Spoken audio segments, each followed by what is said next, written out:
Hello to all you Capricorns. Welcome for your yearly horoscope for 2017. Not the easiest thing to do, but let's give it a try.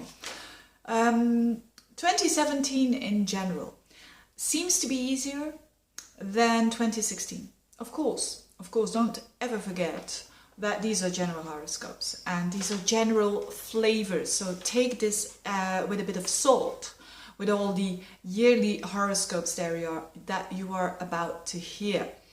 Because if you really want to know what's going on, you need to look at your individual chart, of course. But certainly for those who are learning astrology, this can be quite interesting to see how these flavors work with you. Now, as I said, the energy is smoother. And that is because it starts with your ruler Saturn. So Saturn is in your 12th house, and at the very end of this year, 21st of December, Saturn is in your sign. Which is a relief, because I've said it many times, probably to you in the monthly horoscopes already. Saturn in the 12th is a bit more challenging than Saturn coming into your first house, especially when you are a bit older. Saturn in the first, it doesn't always have to be difficult. It could be important for your health, but again, a lot of people who are a bit older can deal very well with the energy of Saturn. Now, Saturn in the 12th is indeed a bit tough, but this year, your ruler Saturn is making now a very it's not like last year where it's, it's making all these tense aspects with Neptune and with Jupiter. Now it's making a beautiful trine, and you feel it throughout the whole year with Uranus. I already mentioned this in the monthlies of December.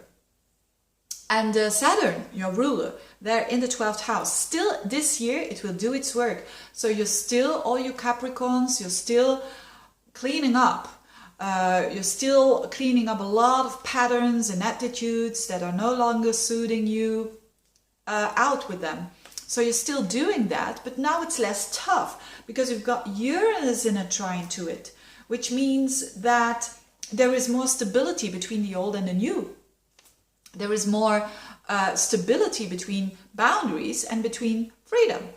And that Uranus is in your 4th house, which is such a focus on your emotional stability, because Uranus in the 4th normally is can be quite a bit insecure, because you don't know what's happening, because the 4th house is your roots, your emotional stability, and Uranus is quite an unstable planet. So when it trines now your Saturn, there is like this beautiful link between you cleaning up and you feeling very grounded and emotionally grounded. So that's beautiful for all Capricorns. That's one of the biggest ones. I know it's not really like bombastic. It's what's going on in your cardinal houses. I'll speak about that in a minute. But what's happening behind the scenes is actually quite positive. That's the Saturn, your ruler, and then beautifully trining Uranus in your 4th house. Also for people who want to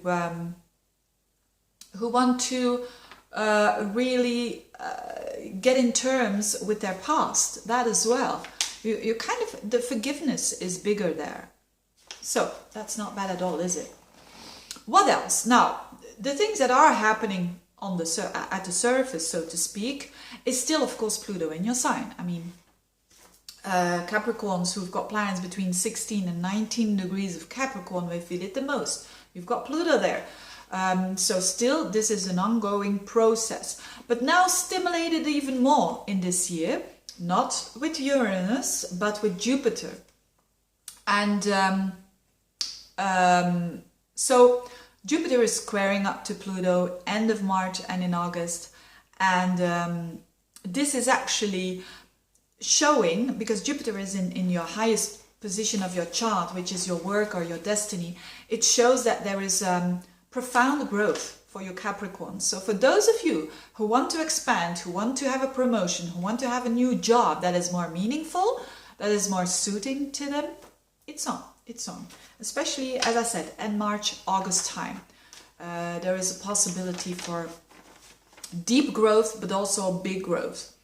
And maybe with a bit of tension there, because it is in a square, but still.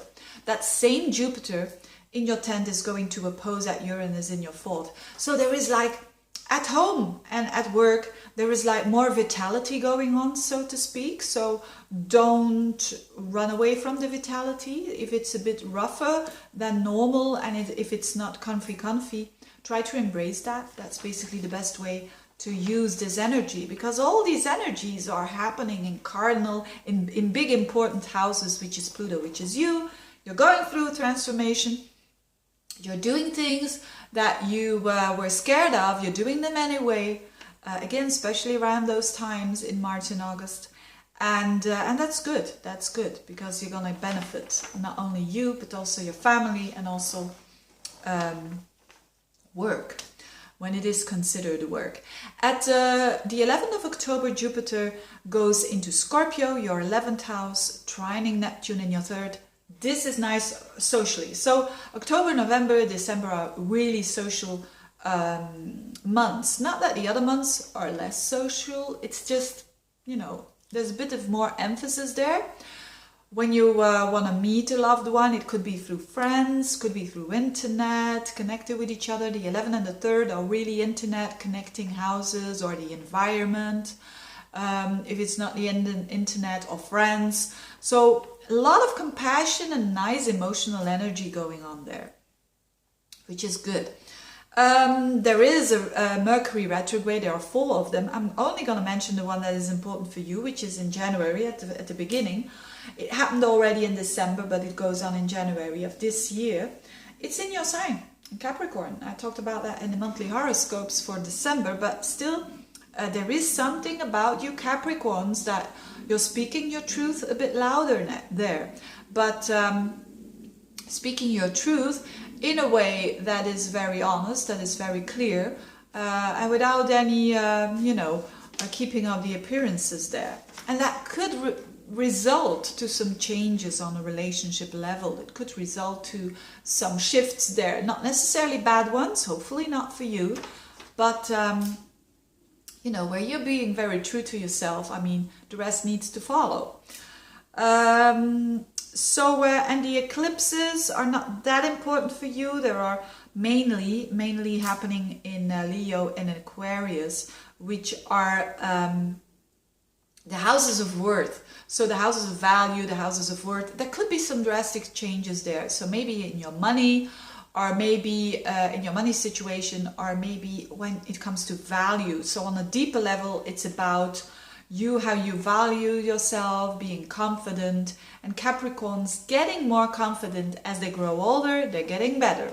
That's what we know about Capricorns. Last but not least, Venus goes retrograde. Not Mars, Venus.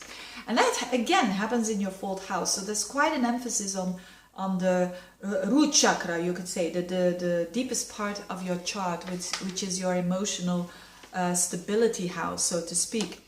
And with Venus going retrograde there around March up until June, so to speak, it's going to activate that Uranus there, it's going to activate Jupiter, Pluto, and so on, which means that there could be you renovating your house a little bit, but not in the huge way, more like curtains, painting, renewing your house, or making it more beautiful. That's Venus there.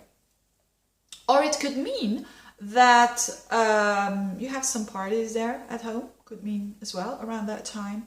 It could also mean that you are going to, on a more deeply psychological level, rethink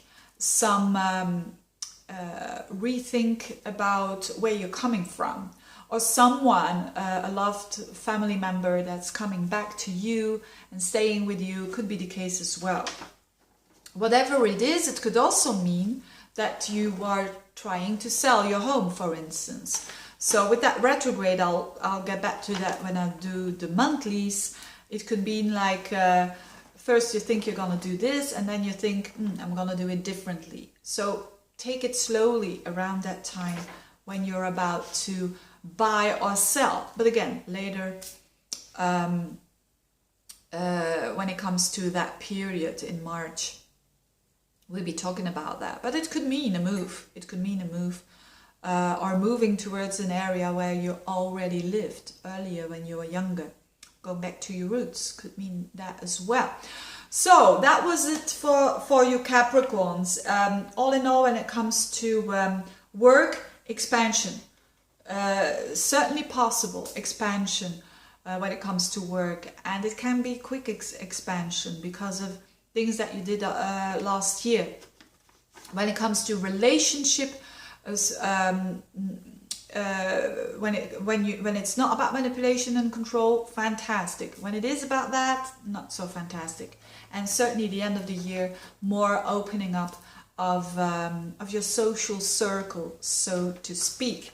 Having said that, I wish you a very good year 2017. Thanks for listening, and thanks for sharing. Bye.